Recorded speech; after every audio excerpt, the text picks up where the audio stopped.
Welcome to our channel. Here, you'll discover the most captivating stories from the Bible, told in an engaging way to inspire your faith and reflect on life's greatest lessons. Let's begin. Imagine for a moment the world as we know it coming to an end.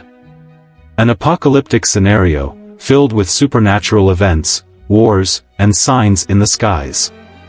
For many, this idea sounds like fiction or stories taken from books and movies.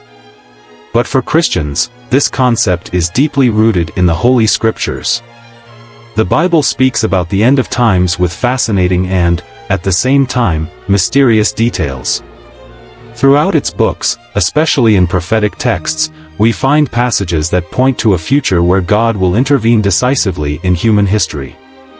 These scriptures are not just isolated stories, but part of a greater plan that involves final judgment, the redemption of the righteous, and the establishment of a new kingdom. And at the center of these prophecies, there is an event that draws much attention: Armageddon.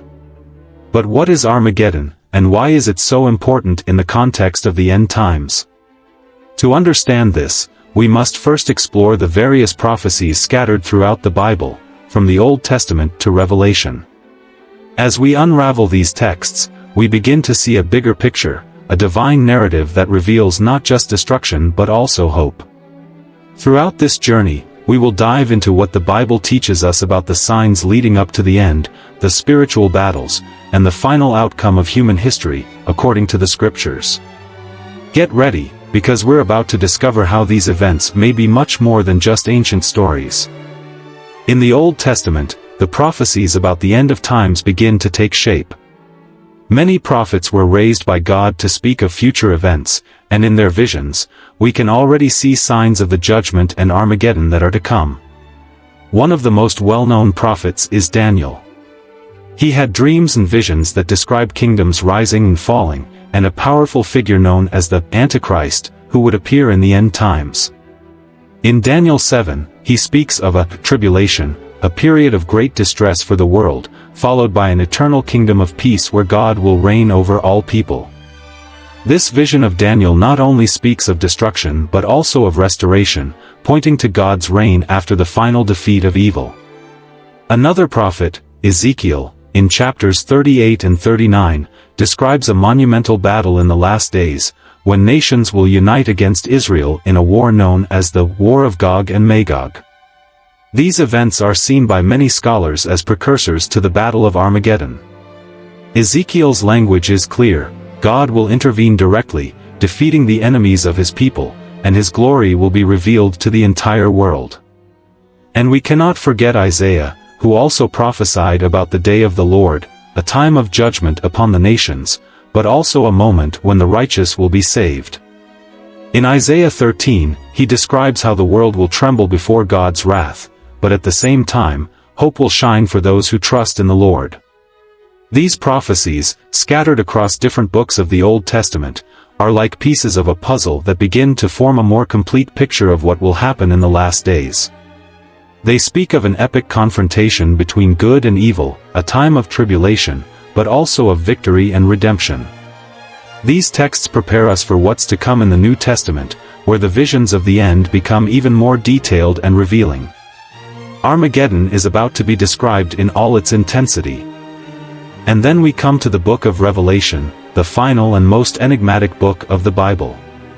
It is here that the prophecies of the end of times reach their climax, and the Battle of Armageddon is revealed in all its magnitude. Revelation, written by the Apostle John, is a vision filled with symbolism, but at the same time, it provides vivid descriptions of the events that will unfold in the end. In Revelation 16, we find the only direct mention of the term Armageddon. John describes how demonic spirits will gather the kings of the earth for a final battle at a place called Armageddon, which many believe refers to the Valley of Megiddo in Israel, a historic battleground. This battle is not just a clash between human armies. No.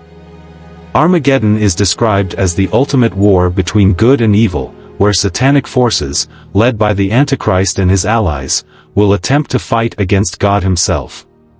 The plagues, earthquakes, and natural disasters that precede this battle will have already devastated much of the earth, and now, the forces of evil gather for one last strike. But in the midst of all this destruction, John also shows us the hope of divine intervention. When the world seems on the verge of total annihilation, it is then that Christ returns, riding on a white horse, with a heavenly army by his side. It is he who leads the final confrontation. And with a word from his mouth, the Antichrist is defeated, his forces annihilated, and evil is finally vanquished. This scene of Armageddon is both terrifying and comforting. Terrifying because of the scale of destruction, but comforting because, in the end, God prevails. Evil will not have the last word. Armageddon marks the final point of the era of sin and rebellion, and the beginning of a new age where evil no longer exists. Now, with the battle won, the Bible leads us to something even deeper: what comes next? The final restoration of the world. After the victory in Armageddon, the book of Revelation takes us to a moment of renewal and redemption. But before this, Jesus had already warned about the signs that would precede these events. In the New Testament, especially in Matthew 24, we find Jesus' words about the last days, signs that would be visible to everyone. Jesus, in his Sermon on the Mount of Olives, spoke of wars, rumors of wars, famines, plagues, and earthquakes, events that would shake the entire world. He said these would only be the beginning of sorrows. The time of great tribulation would approach, a period of suffering never before seen, and Christ's followers would be persecuted, hated, and handed over to death. Even the faith of many would grow cold as deception and false prophets spread. However, in the midst of this darkness, there is a promise. Jesus also spoke of his triumphant return. He said that after the time of tribulation, signs would appear in the sky, the sun would be darkened, the moon would not give its light, and the stars would fall. Then, the Son of Man would come in the clouds with great power and glory.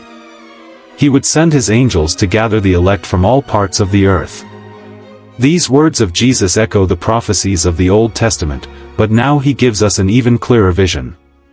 He warns us to be prepared, like faithful servants, watching, because no one knows the day or the hour of his return. The Great Tribulation will be the ultimate test for humanity, and only those who stand firm in faith will see redemption. Jesus' sermon in Matthew 24 is not just a warning, it is also a call to hope. He reminds us that no matter how intense the signs and tribulations may be, the end will not be utter chaos but the beginning of something new. This is the promise that, even in the midst of suffering, God is in control and his victory is assured.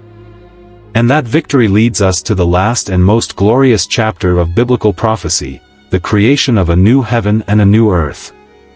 After Armageddon and the return of Christ, the book of Revelation presents us with an extraordinary vision, the creation of a new heaven and a new earth. With evil defeated and sin eradicated, God makes all things new. In Revelation 21, John describes a new Jerusalem, descending from the heavens like a bride adorned for her husband. It is a city of light, glory, and peace, where there is no more pain, suffering, or death. God will dwell with men, and he himself will wipe away every tear from their eyes. The old world, with its tribulations and afflictions, will no longer exist. In its place, an eternal kingdom of justice and love will be established. The faithful, who endured to the end, will inherit this new world, living forever in the presence of God. This is the grand finale of the biblical story, a conclusion where good triumphs, where God's purpose is fully realized, and where redeemed humanity finds its true home. Armageddon, as terrifying as it may be, is only the prelude to something much greater, the fulfillment of the divine plan and the promise of a perfect eternity. So, as we reflect on these prophecies and what they mean for us today, we are called to live with hope and vigilance, knowing that despite present hardships, a new creation is coming. Armageddon is not the end, but the beginning of a new era. If you found this message important and would like to continue learning more about biblical prophecies and other Christian faith topics, don't forget to subscribe to the channel. Let's continue exploring these stories together, stories that bring so much meaning and hope to our lives. Stay in peace, and until next time.